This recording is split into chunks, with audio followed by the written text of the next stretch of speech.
Danas vas vodimo u unutrašnjost Istre gdje se smjestila divna kuća za odmor. Prvo ćemo rezervirati smještaj, a onda krećemo prema Grožnjanu.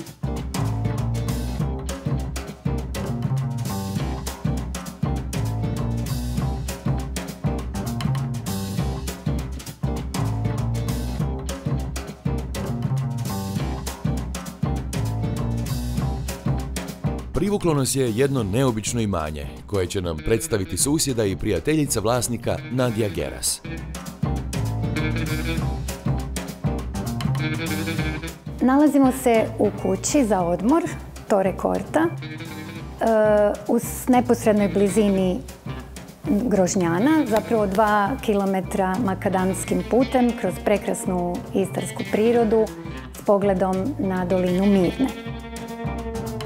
Eksterijer imanja jednako je impresivan kao i interijer. 25-metarski bazen zadovoljit će i najzagriženije plivače. Kamena istarska kuća spojena s modernim objektom te predivna terasa s kaminom i vrtom čine ovo mjesto savršenim za odmor.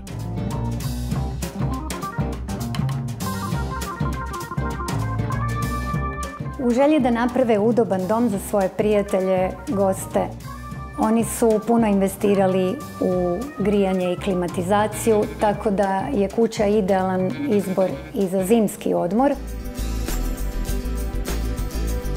Oba prostora su otvorena bez ikakvih pregrada, a vlasnici su hrabro spajali razne materijale i stilove, čime su postigli jedinstven ugođaj u kojem prevladavaju drvo, kamen i beton. Iako se ovdje radi o zapravo 2 zasebne kuće, one vrlo lako pomoću ovih vrata iza mene mogu postati jedna cjelina. Ono što je prednost ove kuće, što i jako puno ljudi ovdje može boraviti, a da se ni ne sretnu i da svatko nađe neki prostor gdje bi njemu bilo ugodno i lijepo. U kamenoj kući dominira ognjište na sredini prostorije, te uistinu posebna kuhinja izrađena po mjeri u kombinaciji betona i drveta s prozorom koji gleda na vrt. U drugom objektu nastavlja se isti betonski pod, kao i kombiniranje antiknih komada, kao i industrijskog stila uređenja s novim komadima izrađenim po mjeri. I ovdje su korišteni isključivo prirodni materijali. Netipičan pristup uređenju vlasnici su primijenili i kod kupaonica.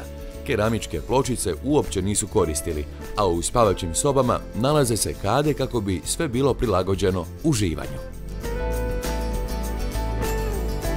Sve sobe na katu imaju svaka svoju priču i neki svoj poseban šarm. Ono što im je zajedničko, to su zaista prekrasni pogledi i puno prozora i dnevnog svjetla i puno drveta, jer su vlasnici zaljubljenici u drvo, pogotovo ono reciklirano, tako da su svi podovi u sobama napravljeni iz podova jedne stare vile u Rijeci.